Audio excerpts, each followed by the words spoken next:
Romualdo. E a gente começa falando de uma informação, de um fato que chegou logo nas primeiras horas da manhã, que é uma ocupação ou invasão, né? Depende de como as pessoas olham para essa situação, mas o movimento de luta nos bairros, favelas e vilas ocupou na manhã desta sexta-feira um prédio na Rua da Bahia, número 1065, no centro de Belo Horizonte. O imóvel, ocupado ou invadido pelas 200 famílias, é o local onde funcionava o antigo SENAC e está vazio desde antes da pandemia de Covid-19. O Eduardo Costa, te dando bom dia. Te perguntando se esse é o caminho mesmo para conseguir moradia para quem não tem, e também querendo saber de você sobre esses prédios vazios em Belo Horizonte. Não dava para organizar e fazer com que isso fosse distribuído sem que houvesse uma invasão, uma ocupação? Bom dia. Bom dia para todo mundo, boa sexta. Eu vou dar uma volta de 1 minuto e chego na resposta. Vai lá. Eu tenho o privilégio, Deus me deu esse privilégio de estar aqui no Conversa da Nação desde o primeiro dia, desde a primeira edição. E 3 coisas eu tenho repetido desde o primeiro dia. 1, a mineração do jeito que acontece em Minas vai provocar tragédias e o que seria uma riqueza que a mineração vai deixar um grande buraco. 2, se não tiver reforma política para normatizar as relações, no mínimo republicanas entre os poderes, acabar, por exemplo, com esse toma lá da cá, e as nomeações de cortes superiores, e por extensão, e no efeito cascata, de desembargadores, de comandantes de forças militares, enfim, se não houver reforma política, E por último, eu sempre disse aqui que eleição de 2 em 2 anos vai acabar com esse país. Aliás, entre os que discordam está o meu prezado Júnior Moreira. Esse é mais um exemplo, porque mexer nesse negócio de morador em situação de rua, na questão do urbano, tira voto, dá conflito. Então todo mundo vai empurrando. E o resultado é esse. Nós temos sim, Júnior, muitos prédios públicos vazios que podiam ser ocupados, desde que houvesse uma política, que não há. Agora o ministro dá uma canetada e diz que em 4 meses espera que o Lula resolva isso, arranje uma política. Vamos esperar. E aí, nesse clima, começam a serem estimulados aqueles que querem invadir. A pergunta que eu faço é, aonde vamos parar com as nossas cidades? Em que 2 milhões, caso de Belo Horizonte, 2 milhões e 300 mil moradores ficam olhando para 10 mil que estão precisando de uma atenção e também de um freio, e ninguém toma providência. O Coronel Cláudio Romualdo, te dando bom dia e perguntando a sua análise, a sua avaliação sobre essa briga antiga, né? Enfim, de prédio vazio, de terreno vazio, de invasão, de ocupação, todo esse movimento que talvez a minha memória esteja me traindo, mas havia um tempo que eu não acompanhava coisa parecida. Bom dia. Bom dia, Júnior. Bom dia à turma da bancada. Bom dia você, ouvinte, que nos acompanha. Ô, Júnior, essa questão da falta de moradia é um problema sério, precisa de solução, mas eu não consigo enxergar solução quando você parte para solucionar um problema a partir de um crime. Porque a gente precisa chamar as coisas dos nomes que elas têm. Não é ocupação, isso é invasão de propriedade. Não importa se aqui nós estamos falando de propriedade pública ou propriedade privada. Isso é um crime e você começar a achar que uma solução ser parte de um crime cometido não justifica. Mas se não for assim, as autoridades não se movem. Eu lamento que as pessoas pensem dessa forma. E eu gostaria também de dizer, durante o meu período na ativa da Polícia Militar, eu tive que lidar com invasor de propriedade por diversas vezes. Isso aqui, vai cair na mão da Polícia Militar. Pode olhar quem é que está lá. Em termos de autoridade agora presente no local, olha lá, a imagem, quem está acompanhando no YouTube, está vendo, Está lá a Polícia Militar, provavelmente deve ter lá também a Guarda Municipal dando suporte, mas olha lá, é a Polícia Militar que está ali.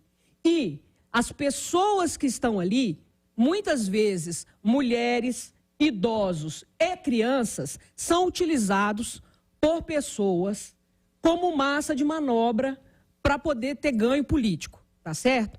Isso aí eu já vi mais de uma vez acontecer, continua acontecendo e é lamentável porque agora nós estamos com uma CPI aberta no Senado sobre a questão do MST.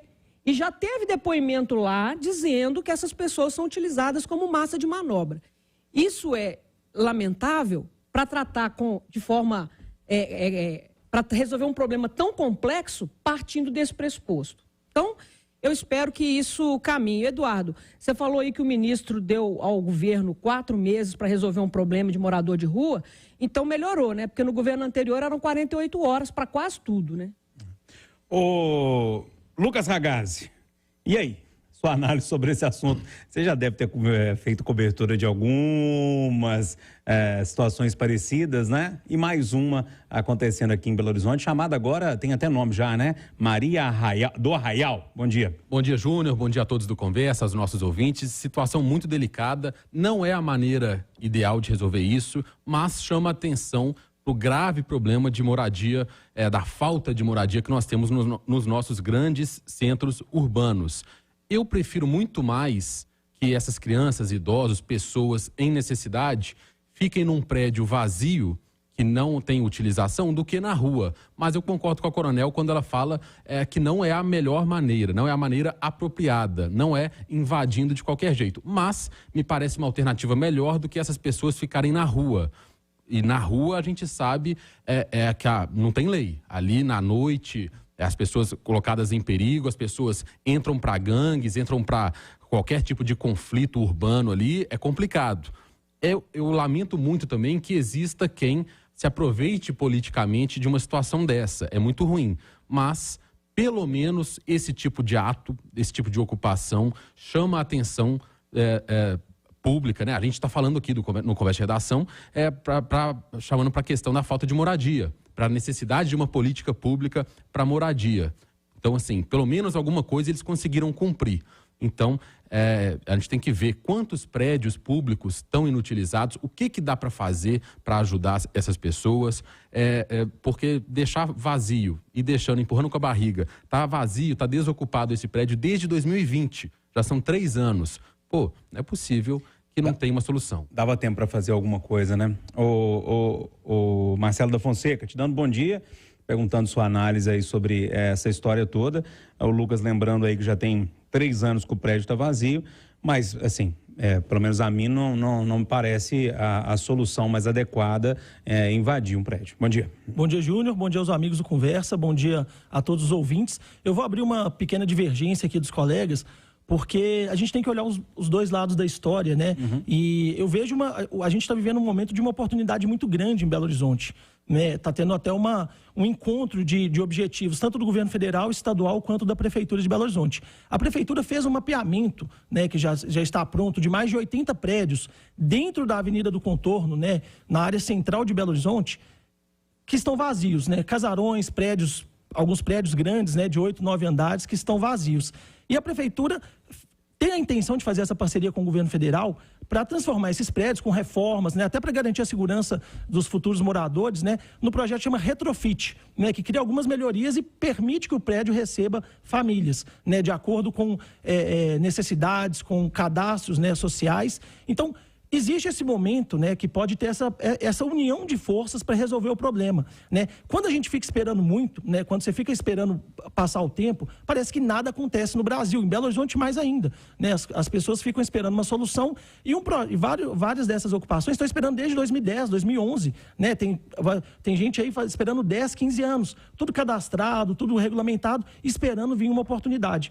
Então, agora é o momento de discutir isso. E aí, contando até um bastidor, né, dessa semana, o governo federal anunciou, né, o Ministério da Gestão e Inovação, anunciou que vai lançar em agosto um programa da democratização da moradia, com 500 imóveis no Brasil, em todas as cidades, né, em várias cidades do Brasil, com imóveis públicos que vão ser destinados a moradias populares. Sabe quantos desses 500 vêm para BH, gente?